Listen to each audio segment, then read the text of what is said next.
সে ভাতা নিতে গেলে তো আবার হাতা দিতে হবে। এখানে 100 দিনের কাজে ভাগ দিতে হয়, ঘরের টাকায় ভাগ দিতে হয়, ওই 5,000 টাকারও ভাগ দিতে হবে। চোরদেরকে বাঁচাতে, শিক্ষক দুর্নীতি অপরাধীদের বাঁচাতে কোর্টে যাচ্ছে, হাইকোর্ট সুপ্রিম কোর্ট করছে। কিন্তু এই যে পরিযায়ী শ্রমিকরা বাইরে, তারা অত্যাচারিত হবে কেন? তারা এই দেশের মানুষ। সেই জায়গায় কিন্তু না হাইকোর্ট হয়, না সুপ্রিম কোর্ট হয়, না সেখানকার দিল্লিতে গিয়ে বা সেই রাজ্যে গিয়ে কোনো দেখা সাক্ষাৎ মুখ্যমন্ত্রী, ভারতবর্ষের প্রধানমন্ত্রী, গৃহমন্ত্রী বা ভারত সরকারের সঙ্গে দেখা করে আমাদের রাজ্যের তরফে কোনো কথা বলা হচ্ছে না। তাই আমি দাবি করেছি পশ্চিমবঙ্গ সরকারের কাছে যে প্রত্যেকটা পরিযায়ী শ্রমিকের পরিচয়পত্র দেওয়া হোক। আমি নিজে পানিপথে গেছিলাম, হরিয়ানার পানিপথে, লক্ষ লক্ষ সেখানে বাংলার শ্রমিক, লক্ষ লক্ষ অত্যাচার হচ্ছিল। গিয়েছি, আলোচনা করেছি, বক্তৃতা দিয়েছি, ওখানকার সরকারের সঙ্গে কথা বলেছি, আমাদের পার্টির লোকদেরকে ওখানে বলেছি বিপদ আমাদের থাকতে হবে, আমরা আসবো যদি কোনো বিপদ হয়। আজকে প্রায় 1 মাস 5 দিন হতে চললো, একটা কোনো ঘটনা ঘটেনি, একটা কাউকে ওখান থেকে আসতে হয়নি। এগুলো তৈরি করে রাখা হচ্ছে ভোটের বাজার গরম রাখার জন্য। সমস্যা মেটানোর কোনো চেষ্টা হচ্ছে না, সমস্যাটাকে বাঁচিয়ে রাখা হচ্ছে। সমস্যাটাকে মেটানোর চেষ্টা করলে সেই রাজ্যের সঙ্গে কথা কেন বলছে না? হ্যাঁ, সাধারণ মানুষের সঙ্গে কোথাও কোনো বিরোধ নেই। আবার বলছি, মনে করুন হরিয়ানা থেকে পালিয়ে আসছে, সেখানকার সাধারণ মানুষের সঙ্গে বাংলার কোনো পরিযায়ী শ্রমিকের কোনো বিরোধ নেই, নেই নেই আমি দায়িত্ব নিয়ে বলছি। পুলিশ বদমাইশি করেছে পাহেলগাঁওয়ের ঘটনার পর, অমিত শাহের নির্দেশে বিভিন্ন রাজ্যে রাজ্যে বাংলাদেশি পাকিস্তানি খোঁজার নামে পুলিশ, সেখানকার স্থানীয় পুলিশ পাহেলগাঁওয়ের ঘটনার পর বাঙালি পরিযায়ী শ্রমিকদের উপরে নানা রকমের নির্যাতন করেছে। হ্যাঁ করেছে, কিন্তু সেটা ঠেকানোর জন্য আমরা চেষ্টা করছি না। কি করবে? রোজগার নাই রে ভাই, এই বাংলায় রোজগার নাই। খালি কারণ তবে আন্দাজে বলতে পারবো না, কারণ কৃষ্ণনগরের কাছে ঘটনা ঘটেছে, তো বাঙালি অবাঙালি কারণ আমি এটা বলতে পারি না। এটা অ্যাক্সিডেন্ট হয়েছে, না কেউ ধাক্কা দিয়ে ফেলেছে, না কোনো শারীরিক দুর্বলতার কারণে পড়েছে, আমি আন্দাজে এরকম বেফাস মন্তব্য তো করতে পারি না। তবে বাংলার বাইরে নিশ্চয়ই বিভিন্ন রাজ্যে বাঙালি পরিযায়ী শ্রমিকদের উপরে, মানে বাঙালি বলতে বাংলা ভাষা যারা বলে বাংলার মানুষ, সেই বাঙালি পরিযায়ী শ্রমিকদের উপরে কোথাও নিশ্চয়ই ভয় ভীতি নির্যাতন হয়েছে। অনেকে ফিরে এসছে, ফিরে আসার কথা তারা ফেরতও যাচ্ছে। আমি সব জায়গায় একটা কথা বলতে চাইছি যে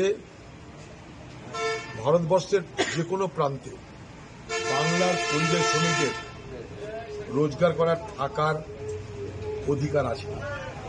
আমরা কোনো সরকারের কথায়, পশ্চিমবঙ্গ সরকার বলল আর সব পালিয়ে এলো, এটা যেন আমরা না করি, কারণ এটা আমাদের অধিকার। আমাদের কেউ বাইরে দয়া করছে না, এটা আমাদের অধিকার। রাজ্য সরকার উচিত কোনো রাজ্যে যদি কিছু হামলা হয়, অত্যাচার হয়, সেই রাজ্যের সঙ্গে কথা বলে আমাদের এলাকার অফিসার পাঠিয়ে তাদেরকে রক্ষা করা।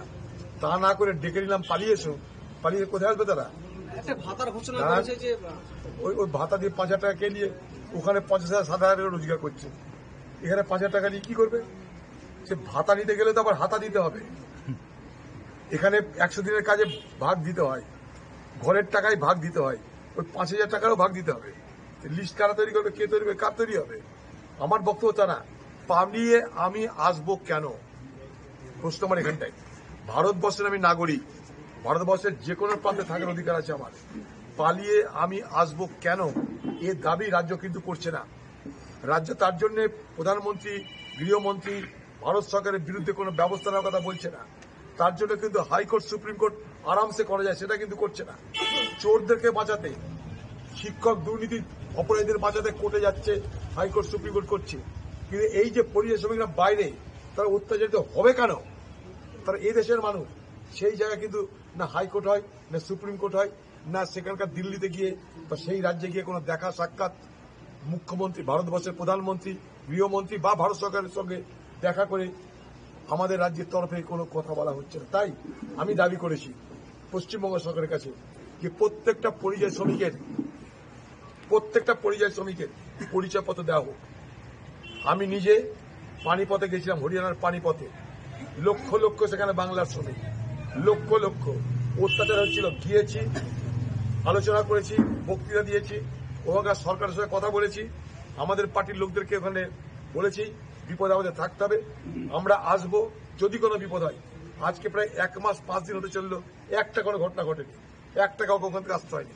এগুলো তৈরি করে রাখা হচ্ছে ভোটের বাজার গরম রাখার জন্য।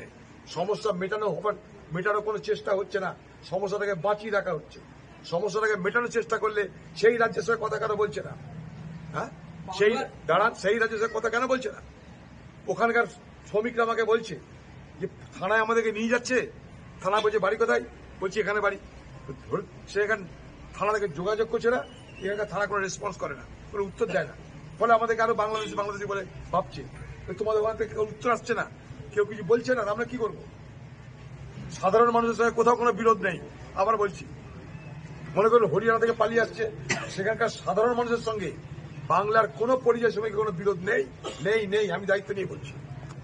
পুলিশ বদমাইশি করেছে পাহেলগাঁওয়ের ঘটনার পর। অমিত শাহের নির্দেশে বিভিন্ন রাজ্যে রাজ্যে বাংলাদেশি পাকিস্তানি খোঁজার নামে পুলিশ, সেখানকার স্থানীয় পুলিশ পাহেলগাঁওয়ের ঘটনার পর বাঙালি পরিযায়ী শ্রমিকদের উপরে নানা রকমের নির্যাতন করেছে। হ্যাঁ করেছে, কিন্তু সেটা ঠেকানোর জন্য আমরা চেষ্টা করছি না, সেটা না ঠেকিয়ে সেটাকে বাঁচিয়ে রাখার চেষ্টা করছি। এটা বলছি না কেউ পালিয়ে আসবে না, কেন পালিয়ে আসবে? কেন তারা পালিয়ে আসবে? এখানটায় 5,000 টাকা দিয়ে হয়ে যাবে। তা 5,000 টাকা কতদিন? 12 মাস পর্যন্ত। তা তো ভোট পার হবে, 5,000 টাকার গল্প শেষ হয়ে যাবে। তাহলে 12 মাস কেন? বলতে তো সারা জীবন টাকা দিব। হ্যাঁ, 100 দিনের কাজ, দেশে 100 দিনের কাজ নাই, কাম নাই, কি কাজ দিবে কাকে? পারলে আবার তারা ফিরে যাচ্ছে তার জন্য। ওখানে একদিন কাজ করলে 1300-1400 টাকা রোজগার হয়, এখানে হয়? খামোখা ফালতু কথা বলা। বাংলায় তো কাজ পায় না, তরুণ যুবকরা বাইরে পাড়ি দিচ্ছে। সেটাই তো বলছি রে ভাই, কেউ কি বাধ্য হয়ে গ্রাম ছেড়ে, এই সুন্দর পাট ক্ষেত ছেড়ে, এই সবুজ এলাকা ছেড়ে, গ্রাম ছেড়ে, গঞ্জ ছেড়ে, নগর ছেড়ে কেউ কি বাইরে বাইরে শখে যায়, রোজগার করতে যায়? আরেকটা বিষয় হচ্ছে মাধ্যমিক উচ্চ মাধ্যমিকের পর ছাত্ররা স্কুলমুখী না হয়ে কলেজমুখী না হয়ে পাড়ি দিচ্ছে সব ভিন রাজ্যে। কি করবে? রোজগার নাই রে ভাই, এই বাংলায় রোজগার নাই, খালি তোলাবাজি আছে। এখন আবার কি হয়েছে, সেদিনকে একজন বলছিল যে দাদা আমার বাড়িতে বিয়ের জন্য এসছে, তো আমার বাড়িতে বললাম যে হ্যাঁ আমাদের বাড়িতে বিয়ের ব্যবস্থা হবে, আমার ছেলে চাকরি করে। তো বলছে দেখুন, শিক্ষকের চাকরি করলে আমাদের বাড়িতে বিয়ে দেবো না, এই অবস্থা হয়ে গেছে। হ্যাঁ, শিক্ষকের চাকরি করলে বিয়ে কিন্তু দেবো না, আমার মেয়েকে দেবো না। এটাই বাংলা। রাজ্যে দীর্ঘদিন এসএসসি বন্ধ, এর মধ্যে আবার 26,000 চাকরি চলে গেল। এ সরকার সব কটা চাকরি দিতে পারত, সরকারের কাছে সব তথ্য আছে, কে যোগ্য কে অযোগ্য, কার কাছে মাল খাওয়া হয়েছে, পয়সা খাওয়া হয়েছে চাকরি বিনিময়, সব সরকারের কাছে আছে। বলে তো লাভ নাই, সব সরকারের কাছে আছে। যদি না থাকতো তাহলে এ দাগি ও বেদাগি এ কথা সরকার কি করে বলে? এ কথা এসএসসি কি করে বলে বলুন? হ্যাঁ, এ দাগি এ অদাগি ও বেদাগি কি করে আসে এগুলো? সরকারের কাছে সব তথ্য আছে। এখন যারা টাকা দিয়ে চাকরি নিয়েছে, যদি তাদের চাকরি বাদ যায়, তৃণমূলের নেতাদেরকে বাড়ি থেকে বেরোতে দিবে না, তারা এলাকাতে রটিয়ে দিবে, এই একটা টাকা দিয়েছি। তাদেরকে বাঁচাতে দিদিকে ময়দানে নামতে হচ্ছে, তাদেরকে বাঁচাতে হাইকোর্ট সুপ্রিম কোর্ট, কিন্তু পরিযায়ী শ্রমিকদের রক্ষা করতে হাইকোর্ট সুপ্রিম কোর্ট হয় না। বোঝার চেষ্টা করুন সবাই। আর নাই, অনেক বলছি। দাদা একটু বাড়িতে এসেছেন।